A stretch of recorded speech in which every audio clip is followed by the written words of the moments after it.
안녕하세요. 낙서인간입니다. 신경림 시인이 세상을 뜨셨습니다. 김소월 이후 거의 유일하게 국민 시인이라는 호칭을 들은 분이었다는 추모사가 과장이 아닌 분입니다. 저도 학교 다닐 때 신경림 시인의 글을 한동안 참 좋아했던 기억이 있습니다. 신경림 시인의 장례는 국내 문인단체들이 모두 참여하는 문인장으로 치러졌는데요.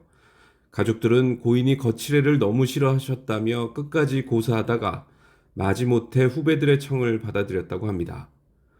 오늘은 교과서에도 실렸던 신경림 시인의 시 가난한 사랑 노래와 우리 문단의 또 하나 거목이시죠. 이문구 선생이 쓴 문인기행 중에서 신경림 시인에 대해 쓴 내용 중 일부를 읽어보겠습니다.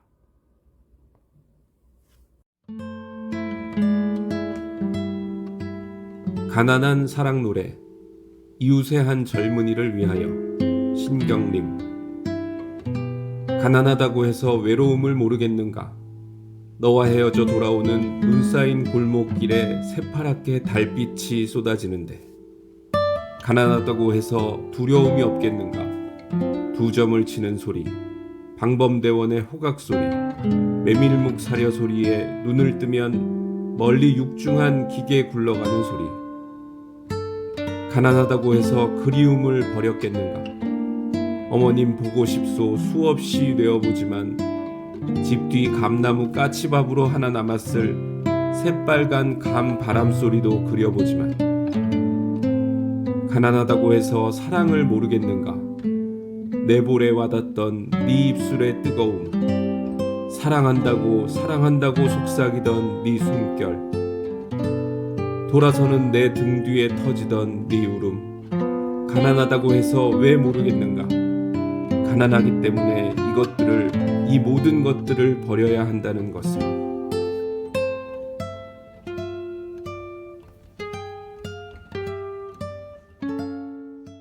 이문구의 문인기행, 글로써 벗을 모으다.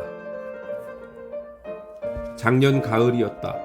어느 개간 문예지의 공사장에서 기능공으로 일하며 사는 한 시인의 시가 여러 편 실려 읽어보니 편편히 시를 욕되게 하더라도 정도가 있게 했으면 싶을 지경으로 천박하기 짝이 없는 내용이었다. 그것은 시가 아니었다. 만약에 그것을 노동자의 울분을 대변하는 노동시랍시고 썼다면 우선 한국의 노동자는 모두가 그렇게 악에 받쳐서 인성이 마비된 채로 사는 것이 아닌가 하는 오해를 살 수도 있다는 점에서 시라고 할 수가 없었다. 그런데도 이것을 시라고 실어놓았으니 이것도 시라고 한다면 무슨 시라고 해야 하는지 알 수가 없었다. 불량배도 막된 불량배가 아니면 입에 담기가 부끄러워서 못 담을 상스러운 욕설과 더러운 악담과 흉악한 증오와 소름이 돋는 저주를 가득 늘어놓은 데에 놀라 반도 안 본 잡지를 뱀 지나간 물건 치우듯 얼른 쓰레기통에 던지고 진저리를 칠 수밖에 없이 썼으니 이것도 시라면 욕설시, 악담시, 증오시, 저주시 쓰면서 이를 갈지 않을 수 없었을 테니 절치부심시. 얼마를 그래도 무슨 시라고 해야 하는지 그럴듯한 말이 나서지 않았다. 며칠이 지났다. 뉴스 시간에 맞추어 텔레비전을 켜니 살인자 일당의 살인사건에 대한 보도 가운데 살인자 일당의 명칭이 지존파라는 소리가 들리는 순간 텔레비전에서 느낌표 하나가 튀어나와 가슴에 박히는 것이 아닌가. 나는 나도 모르게 비명처럼 말했다. 아, 지존파 시. 시를 팔아서 발악을 한 그 지존파 시를 징그러워하면서도 행여 나만의 편견은 아닐까 하여 선생에게 묻기로 하였다. 그 시인이 세칭 민족 문학 진영으로 분류되는 시인만 아니었더라도 하필 선생에게 묻지는 않았을 것이다. 신경림 선생은 앞으로 100년을 더 살아도 그 얼굴과는 영 어울리지 않을 분노의 표정을 정리하지 못하면서 내 말을 한마디로 자르는 것이었다. 그자는 인간도 못돼 먹었다더구만. 나는 그 말을 들으면서 가난하다고 해서 사랑을 모르겠는가? 내 볼에 와닿던 네 입술의 뜨거움, 사랑한다고 사랑한다고 속삭이던 네 숨결, 돌아서는 내 등 뒤에 터지는 네 울음. 가난하다고 해서 왜 모르겠는가? 가난하기 때문에 이 모든 것들을 버려야 한다는 것을 하고 중학교 2학년용 국어교과서에 실려 청소년들에게까지 큰 감동을 준 신경림 선생의 시 가난한 사랑 노래를 생각하였다. 선생의 문학에 대한 신념은 만패불청이다. 그런 만큼 문인된 자의 태도를 보는 시선 역시 말로 맵쌀을 될 적이나 돛박으로 찹쌀을 될 적이나 되지를 하는 데는 어느 한 귀퉁이도 굵거나 넘침이 있을 수 없는 평미래의 둥글면서 고든 선의 변함이 없는 것이었다. 우연히 어떤 외국 영화를 보고 있었다. 글을 써서 먹고 사는 사내 하나가 생각지도 않은 우여곡절에 연달아서 시달린 나머지 기진맥진하여 바닷가의 모래밭에 퍼져버리고 앉아있는데 난데없이 저만치서 수영복 차림의 팔등신 하나가 환상적으로 다가와서 사내에게 말을 거는 것이었다. 사내는 그 바람에 환상에서 깨어나 얼떨결에 한다는 대꾸가 저 당신은 그림 속에서 나온 사람이죠. 운운이었다. 영화 속의 그 대목을 아무리 재미있게 봤다고 해도 선생을 두고 그림 속에서 나온 사람 운운할 수는 없는 노릇이다. 첫째로 선생은 팔등신이 아니니까. 그러면 선생은 어디에서 나온 사람 같다고 해야 근사할 것인가. 어리둥절하여 그림 속에서 나온 사람이냐고 물었던 그 영화 속의 사내를 머릿속에 되살리자 문득 선생에게 저 선생은 영화 속에서 나온 사람이죠? 하고 신뢰를 했으면 싶어지니 이는 순전히 내 무식한 장난기 때문인가. 선생은 채수에 비하여 화통하기가 무릉도인이다. 각인각색이 떼지어 다니는 무리 속에서 우리 같은 난쟁이과는 뒷줄에 따라다니는 게 나서 하고 기탄 없이 웃어젖히던 모습, 유년 시절에 살았던 보련산 골짜기의 금정골을 지나갈 때 버스 안에서 마이크 잡고 아버지가 금광덕되어서 석금을 찌는 금방앗간을 집안에 차려놨는데 할머니가 매일 마당을 쓸어서 모은 금가루가 하루에 $1 금가락지 하나였다고. 할머니가 그걸 팔아서 충주 시내에다 국수집을 냈지. 별 볼 일 없는 집안이었다고. 하지만 우습게 보진 마. 한 10년 전에 당내간의 딸내미 하나가 미스코리아에 뽑힌 적도 있어. 국색이 나온 집안이라고 다들 어깨를 재고 다녔다고 하면서 거리낌 없이 집안을 소개하는 모습. 충주를 안고 흐르는 남한강을 굽어보며 어려서부터 강가에서 살다시피 했어도 헤엄은 한 뼘을 못 치니 탈이여. 어려서 대갈장군이 꼬셔서 강에 오면 대갈장군이 홀랑 벗어놓고 저 아래로 헤엄쳐가면서 야, 내 옷 갖고 따라와 한다고. 그러면 대갈장군 옷을 들고 10리씩이나 달려다녔었어. 땀을 뻘뻘 흘려가면서 말이여. 하고 옛날을 추억하면서 어린아이처럼 웃어쌓는 모습 등은 할 일 없이 딴 데서 온성 싶은 사람, 곧 영화 속에서 나온 사람이랑 마주하고 있는 듯한 착각을 유발하기에 십상이었던 것이다. 그러한 착각을 유발한 일화는 수도 없이 많지만 여기서 이루 다 늘어놓을 수는 없는 일이다. 기억나는 순서대로 간추려서 서너 가지만 옮겨본다. 육공 시절 어느 해 여름의 중복 무렵이었다. 그늘에 앉아서 부채질만 하고 있기에도 숨이 막힐 지경인데 볕이 벗어지게 뜨거운 대낮인데도 선생이 쑥색 양복에 넥타이까지 자신 정장 차림으로 시내에 나타났다. 점잖은 집안의 혼인잔치에라도 다녀오는 길이려니 하고 그냥 넘어가려던 참인데 선생이 먼저 이봐, 내가 왜 이렇게 입고 다니기로 했는지 알아? 하고 당신의 말쑥한 옷차림에 다시금 주의를 환기시키는 것이었다. 입고 다니기로 하시다니요? 했지. 앞으로는 꼭꼭 목댕기를 메고 당길 작정이라고. 웃겨서 말이야. 누가 웃겼는데요? 누구는 누구요? 내가 맨날 그 앞으로 지나댕기는 동네 시장 골목 기름집 아줌마지. 아, 어제는 시내에 나오는데 기름집 아줌마가 보고 쫓아나오며 나를 부르잖아. 무슨 일인가 했더니 나를 붙들고 하는 말이 젊은 아저씨가 인양 맨날 하는 일 없이 왔다 갔다 하면서 세월하면 어떡하느냐. 저 윗골목에 있는 봉투집에서 사람을 구하는데 일당 8,000원 버리는 되니 거기라도 댕기는 게 어떠냐. 가만히 생각해보니 허름한 잠바가 유죄더라고. 역시 육공 시절의 어느 해 바야흐로 실록이 짙어가는 초여름 어간이었다.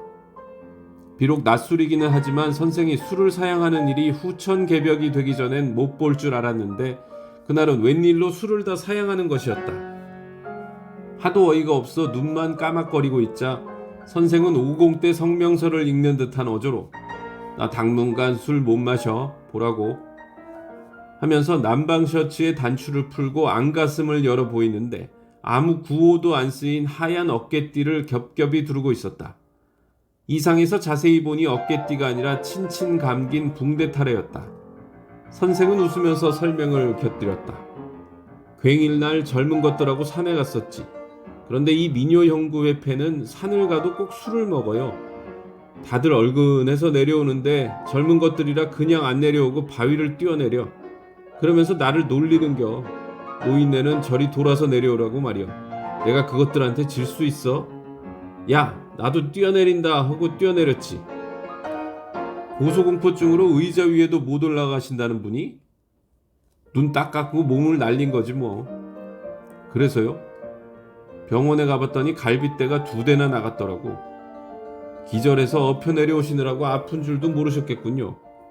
뭔 소리여? 내 발로 걸어 내려왔어. 아픈 줄도 몰랐어. 취했는데 뭘 알아? 선생은 1993년 8월 하순에 생전 처음 백두산을 구경하였다. 함께 간 사람은 이시영, 이동순 시인이었다. 한날 한시에 한 비행기로 떠났으나 해가 다르고 선생의 일정이 하루씩 앞서는 바람에 선생을 다시 만나게 된 것은 베이징과 창춘을 거쳐 연길에 이르러서였다. 한 호텔에 묵게 된 덕분이기도 하지만 베이징 공항에 내린 이래 소위 당간부가 아니면 기본권은커녕 인간적인 의식조차 부인되고 거부되는 중국적인 엉망진창의 사회생활 수준에 따라 선생이 겪은 기막힌 위선과 자심한 고초, 그리고 그것을 이해할 수도 용납할 수도 없는 문명적인 상식과 민주적인 분노 때문에 잠이 오지 않는 선생의 청으로 자다가 말고 선생의 방으로 건너가 함께 갈증을 풀고 부활을 사귀고 걱정을 나눌 겸하여 조촐한 술판을 벌이게 되었다. 선생은 이미 이태 전에 며칠 동안 다녀봤던 장단으로 이 인민의 나라 아닌 당간부의 나라에 대해 어떤 기대도 벌써 포기한 채 40년 전으로 되돌아가서 한국의 자유당 시대를 여행하는 셈치고 숫제, 입을 봉하고 싶어하는 나에게 잔을 거듭 건네면서 몸서리를 쳤다. 창춘역에서는 말이여, 누가 적선하는 셈치고 제발 덕분에 내 가방이나 집어갔으면 싶더라고. 그 핑계로 백두산이고 천지고 다 집어치고 서울로 가버리게 말이여. 오죽했으면 그랬겠어. 이게 사람 사는 사회여? 엉터리 엉망이여 엉망. 개판이라고 개판. 보시는 것도 재미가 하나 없었겠네요. 보긴 뭘 봐. 움직이는 것 자체가 지겹고 돌아댕길수록 지옥인데. 또 보면 뭐해 그까지 놈의 것. 베이징에서는 시내 버스를 탔는데 시내 한복판 천안문 광장께서 버스가 아무 이유도 없이 30분이나 서 있어. 거리마다 차고 사람이고 완전히 통행 금지여. 높은 놈이 지나가서 통제를 한다는 거요. 지나갈 때 세보니까 앞에 8대, 뒤에 8대, 경호 차량만 16대요. 뭐냐니까 베이징 지구 사령관이라나 뭐래나. 우리나라로 치면 별 2개짜리래. 싸가지 없는 놈들. 그래도 따님도 있고 하니 기념품은 한 가지 사갖고 가셔야 할 텐데. 사는 거 좋아하네. 안 사. 10원짜리 장난감 하나도 안 팔아줄 거요. 안 팔아줘. 안 산다고. 선생은 술판을 치울 때까지 고개를 설레설레 저었다. 사회주의 체제에 대한 첫 경험인데다 안내인마저도 잘못 만났던 거였다. 그러나 그 뒤로 12달도 지나지 않아 재차 중국 여행을 하였다. 먼저 번의 안내인은 말로만 조선족이지 조선말 하는 중국인에 불과했던 데 비하여 그 다음의 여행은 한국에서 간 진짜 한국인, 선생이 작가회의의 책임자로 있을 때 상임이사로서 고생을 같이 했던 극작가 안종관 씨의 초대에 따라 산동반도 일대를 제대로 보고 올 수가 있었던 것이다. 선생이 퍽 어려웠던 것은 60년대의 끝머리와 70년대의 첫머리 여름이었다. 당시 선생의 주소는 서대문구 홍은이동 산 1번지 8통 10반 육모정이었다. 이 육모정은 느낌 그대로 소인 묵객의 서식처임에는 틀림없었으나 소인 묵객의 벼럽으로서 육각의 추녀가 날아갈 듯이 치솟은 정자가 아니라 해가 12발씩이나 오른 벌건 대낮에도 인공때 팠던 방공호처럼 어흥하기 짝이 없는 납작한 무허가 주택으로 집주인은 시인인 김관식 씨였다. 설명을 약간 곁들이자면 4.19 덕으로 치르게 된 7.29 선거, 즉 제5대 민의원 선거에 김관식 씨가 대한민국 김관식이란 명함을 찍어들고 다들 제2공화국의 수상후보로 물망했던 장면씨의 선거구인 용산 을구에 출마했던 인연으로 민주당 정권 때 장 총리 하나를 믿고 홍은동 일대의 사유지 산비탈에 닥치는 대로 말뚝을 박아 수십 필지를 분양한 다음 겨우 가파른 언덕 빼기 위해 낙잡집 한 채를 자기 집이라고 짓고 사제지간의 의리를 지켜 육당 최남선을 사모했다는 뜻으로 육모정이라 이름한 집이었다. 얼마나 사셨죠? 나야 거저 살았지. 무허가 주택이라 무료로 빌려줬다는 겁니까? 아니지, 나는 갓난뱅이라고 방세를 안 받더라고. 그때는 조태일이도 하루 한 끼 볼가심만 하면 먹었다고 할 때였는데. 아니요, 조태일은 젊고 시꺼멓고 잘 모르고 해서 반값을 받았어. 사글세로 살았다고. 그럼 천상병 씨는? 천상병이는 주민이 아니라 뜨내기 식객이었고, 세 사람이 다 실업자였는데 누구 식객으로요? 그래서 잘 오면 다들 안 재우려고 비상한 노력들을 했었지. 귀찮아서 말이요. 이 산 1번지 8통 10반 육모정에도 툭하면 도둑이 들었다. 그래서 육모정의 주인은 신경성 두통으로 갈수록 술이 들어갔다. 그러나 선생에게는 그 도둑이 도둑놈이 아니라 도둑님이었다. 가끔가다 막걸리 잔이라도 구경을 할 수 있었던 것은 순전히 그 도둑님 덕분이었으니까. 하지만 꼬리가 길면 밟힌다고 하지 않았던가. 드디어 그날이 오고야 말았던 것이다. 그날도 선생은 육모정의 주인네 방에서 자고 나온 천상병 씨를 따라 어슬렁어슬렁 인사동에 들어섰다. 천상병 씨는 서슴없이 한 헌책방으로 들어갔다. 단골 장무라비네 집이었다. 천상병 씨는 옆구리에 끼고 온 책보따리를 장무라비에게 넘겼다. 장무라비는 책보따리를 끌렀다. 앞불싸. 도둑님과 개평꾼은 그런 낭패가 없었다. 보따리 속의 작물은 책이 아니라 책으로 위장해 놓은 원고지 뭉치였던 것이다. 그래서요?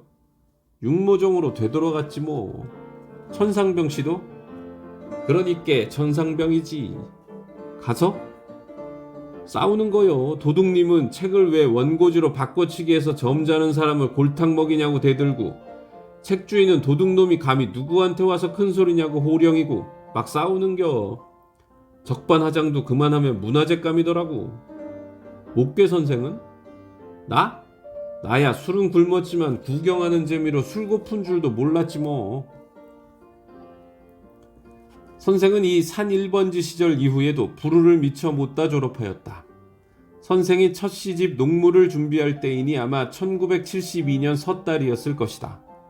하루는 내가 다니는 문협에 와서 하는 말이 문단에 나온 지 15, 16년이 지나도 웃느라고 시집 한 권 내주마고 하는 출판사 하나가 없는 것이야.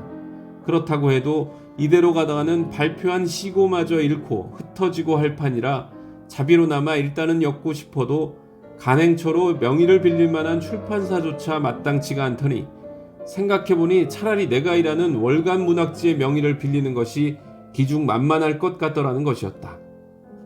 그리하여 오늘날 이 나라의 문형 신경림 선생의 처녀시집 농무는 한국문인협회 기관지로 정기간행물 등록은 되어 있어도 출판사 등록은 없어서 조선천지에 있지도 않은 월간 문학사라는 무허가 유령 출판사의 간판을 달고 고고의 메아리를 울리게 되었다.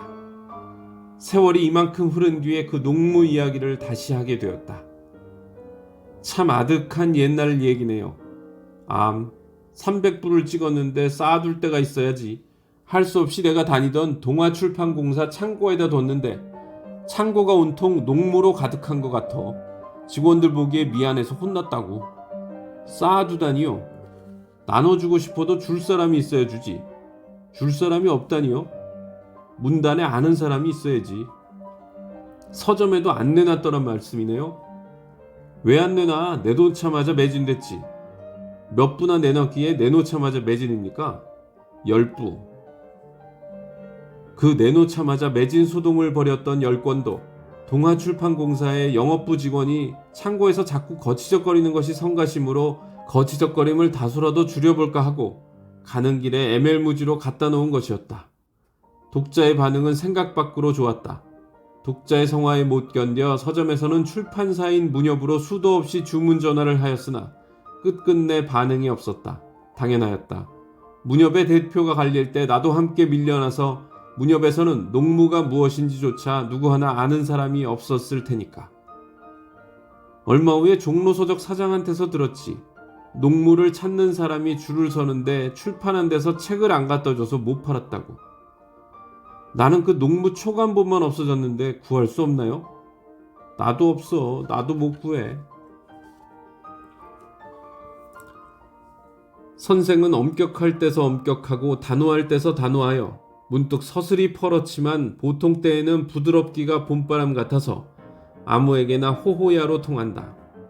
위아리 넘어 기름시장의 기름집 아줌마는 젊은 아저씨로 불렀지만 국어책에서 가난한 사랑 노래에 감동한 소녀들은 늙은 오빠 정도로 짐작할는지도 모른다. 어떠랴 호호야로 통하는 것도 옳고 젊은 아저씨로 부르는 것도 옳고 늙은 오빠쯤으로 어림하는 것도 옳을 것이다. 연세는 6찔이 됐어도 신관이 연세보다 젊고 신관이 동안이라 동안보다 동심이 더 맑음에 선생에 대한 호칭 하나만은 선생을 이야기할 때 가장 자유로울 수 있는 부분이기도 한 것이다. 선생의 대범이 엄격해 바탕한 것이라면 그 엄격의 장본이 혹 겁나 했음은 아니었을까. 어려서부터 되게 겁쟁이였어요. 선생의 노모께서 이르신 말씀이었다. 박씨 유신 시절에 기관에서 선생을 데려가 이틀째나 기별이 없자 자유실천문인협의회의 임원 몇이 안양에서도 비산동의 언덕배기에 있던 자택으로 노모를 찾아뵙게 됐을 때 노모의 말씀 가운데 백미가 바로 그 말씀이었던 것이다. 임원들이 자택을 방문한 것은 노모를 위안해드리는 것이 목적이었다. 그런데도 임원들은 인사성이 밝은 것과 달리 한두 마디의 인사말 다음에는 죄다 사랑에 좌정한 박가사돈처럼 입을 꿰맨 채 점잠만 빼고 있을 뿐이었다. 하기야 바깥 공기가 장차 어떻게 돌아갈는지 모르게 뒤숭숭한 터에 누군들 무슨 기분으로 실없는 말치레나 늘어놓고 싶었을 것인가. 집안 공기가 바깥 공기에 밀려 새로운 기압골이 형성되는 듯한 기미가 보이자 하투짝에 멍든 놈 빨랫줄에 양말장만 널려도 국진띠로 보고 거들여 나서듯 말주변이 없는 내가 먼저 사투리 섞인 소리로 입을 떼게 되었다. 신선생이 키는 작아도 통은 커서 아마 잘 지내실 겁니다. 우리 애가 통이 크다니요. 어려서부터 겁이 많아 온 동네 애들이 죄 와서 감나무 대추나무에 올라가 다 훑어가도 그 애는 나무를 못 타 감 하나 대추 하나를 못 따먹고 큰 앤디요. 맨날 나무 밑에서 구경만 하다가 마르네요. 언제 나무에 올라갔다가 떨어져 봤던 게지요. 언제 올라가나 봤어야 떨어져도 보지요. 저 앉아서 공부하는 걸상도 못 올라서던 겁쟁이라니까요. 그냥 겁 많은 애가 그 겁나는 데 가서 어떻게 하고 있는지 걱정스러워 죽겠구먼요. 노모의 증언은 노파심을 듬뿍 덤했던 것인지도 모를 일이다. 소년 신경님은 소심한 겁쟁이라기보다 짓궂은 개구쟁이로 놓여 자란 혐의가 훨씬 더 짙다. 남한강의 목계나루 쪽으로 달리기 바쁘다가 주춤하여 생긴 흐르늪 옆댕이는 국보 제205호 중원 고구려비가 서 있었던 증원군 가금면 용전리 선돌백이며 그에 잇대어 있는 곳은 국보 제6호 중원 타평리 7층 석탑이 우뚝하게 서 있는 탑들인데 이곳은 또 중학교 1학년부터 충주 시내에서 자취를 한 소년 신경님이 토요일이면 쌀이며 반찬을 가져가려고 집에 오는 길목이자 피곤한 다리를 쉬어가는 장소이기도 하였다. 그러나 고이 쉬고 간 적이 거의 없었다. 일명 중앙탑이라고도 하는 7층 석탑의 외코같이 살짝 들린 상대 갑석의 모서리를 귀가 떨어지게 돌멩이로 실컷 두들기는 장난이 쉬는 것이었다.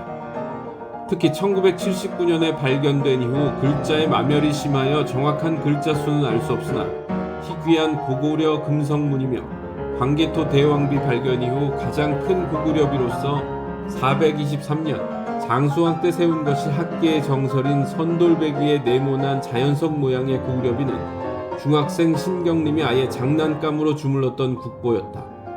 이 국보는 글자를 사면에 가득 새긴 것도 특징의 하나였다. 글자의 마멸이 천고의 풍우에 있었던 게 아니라 바로 인재였군요. 돌덩이에다 웬 봐도 모를 글자들만 이렇게 잔뜩 새겨놨냐. 모르는 글자를 놔두면 못하냐. 하여간 오기만 하면 자갈로 갈고 쪼고 했으니까 봐도 모르는 글자라 볼 때마다 신경질이 났던 거요. 중학생이나 돼가지고 문화재에 대해서 그렇게 무식했으니 아마 내가 갈아엎은 글자만도 여러 잘 거요. 이 개구쟁이가 자라서 시인이 될 무렵에는 어떠했을까? 선생이 시인으로 태어난 문학예술 1956년 4월호에 충주 고등을 거쳐 현재 동국대학교 영문과에 재학, 본명 신흥식이란 양력과 함께 실린 추천소감의 제목은 슬픈 나무였다. 그 일절은 다음과 같다. 나무를 생각해본다. 슬픔이며 괴로움이며 모든 것을 끝내고 몇 개의 열매로 맺는, 그리고 바람이 불고 눈발이 치면 슬픈 몸짓을 하며 우는 그런 나무를 왜 나는 나무와 같은 조용한 세월을 보내야 하는 것인지 모르고 있다. 나무가 가진 슬픔이 내게도 있는 것일까? 그러나 나에게는 뚜렷이 슬픔이라고 부를 그런 것이 없다. 슬픔도 다른 아무것도 없다는 그런 안타까움만이 내게는 있을 뿐이다. 선생은 나무가 열매를 기다리며 사는 모습으로 나도 그렇게 기다리고 있어야 하는 것이 소감의 결론이었다. 그리고 그로부터 40여 성상이 흘렀다. 여기서 내가 할 수 있는 말은 그 슬픈 나무가 어느덧 거목이 되었다는 이야기뿐이다. 그 밖에 무슨 객설이 필요할 것인가? 선생은 증원군 노은면 연하리의 장터에서 계명이 일렀던 아주신씨 가문의 금광덕대를 아버지로 하여 태어났다. 이 동네에 장이 서기 시작한 것은 마을의 뒷산인 보련산에서 1920년대부터 일본 사람에 의해 금광이 열려 평안북도 운산 금광에 버금가는 노다지판이 되고부터였다. 선생의 시제에 장터가 많은 것은 이 노은장이 노가다장으로 출발한 탓에 요리집, 주막집, 기생집, 각시집, 여관집, 하숙집, 노름집, 객주집, 송방집, 마방집 따위가 늘어서서 주야로 흥청대는 것을 지켜보며 자랐기 때문이었다. 그러나 충주장보다 큰 장터에서 남부럽지 않은 귀둥이로 자랐어도 물산이 뻔한 시골이라 산의 진미는 구경도 못한 까닭에 미각만큼은 아직도 개명이 안 되어서 목계 선생은 중국집 짜장면에 따라 나오는 닭광도 맛있네 하더라 는 소리를 듣고 있으니 90년대의 문명으로 시는 컴퓨터로 써도 식성은 여전히 30년대에 머문 채 우거지와 시래기와 산나물의 수준을 면치 못하고 있는 것이다. 그와 비슷한 예의 하나로 선생은 시중의 추어탕을 좋아하지 않는다. 선생이 치는 추어탕은 토방 툇마루에서 민물새우가 끓어넘는 시 목계장터의 풍경처럼 뜰팡에서 뜬수치 끄느름하게 핀 풍롯불로 오갈 뚝배기에다 미꾸라지를 통째로 넣고 찌개를 앉혀서 끓인 것으로 예전부터 충청도에서 먹어온 시절 음식이었던 것이다. 선생이 동네의 노은장터보다 더 사랑했던 장터는 목계장터다. 목계나루를 보고 장이 섰던 목계장터는 노은장터가 광부들의 등골을 빼먹던 장터였다면 뗏목을 몰며 남한강을 흘러다닌 떼꾼들의 진을 빼먹던 장터였다. 선생은 목계장터를 꿈의 고향이었다고 말한다. 예전에는 영남 지방의 세곡을 나르는 좋은 배와 소금배, 젓갈배의 돛대가 숲을 이루었던 나루였으나 선생이 자주 놀러 다녔던 시절에는 그럭저럭 파장머리에 이르러 겨우 강원도의 떼머리꾼들이나 주머니를 뒤집어 보이며 떠나가던 강바람만 스산한 장터였다. 그래도 빗장이 걸린 객주집 앞에 색주가는 열렸고 주막거리 나그네 드문 복로방에도 투정꾼은 붐볐다. 또 옛날부터 하던 풍속이라 나루에서나 볼 수 있는 온갖 굿판이 잦았다. 선생이 꿈의 고향처럼 그리워했던 이유였다. 목계장터는 조선조의 영남의 세곡을 쌓고 나르고 한 가흥장터의 건너편이지만 목계는 이제 나루나 장터보다도 선생의 아호가 되어 더욱 널리 알려지고 있다. 올 정초에 의병 100주년을 기념하는 의병전적지 순례단이 제천시 봉양면 공전리와 증원군 일대를 둘러본 뒤에 수안보에서 묵었다. 수안보는 박태순 씨가 집필실을 두고 있는 곳이었다. 선생은 박태순 씨의 집필실에서 주객지로서 밤을 꼬박 세워가며 맥주를 안주 삼아서 소주를 마시고 소주를 안주 삼아서 맥주를 마셔대었다. 그러고도 그 다음날 피로한 기색이란 조금도 없이 웃으면서 말했다. 그전에는 닷새씩이나 밤을 새운 적도 있었어. 지금도 이틀 밤은 문제없이 새워. 이 나이에 비정상적이지 뭐. 나이를 잊고 사시니 그러시겠죠. 평생토록 그렇게 잊고 사십시오.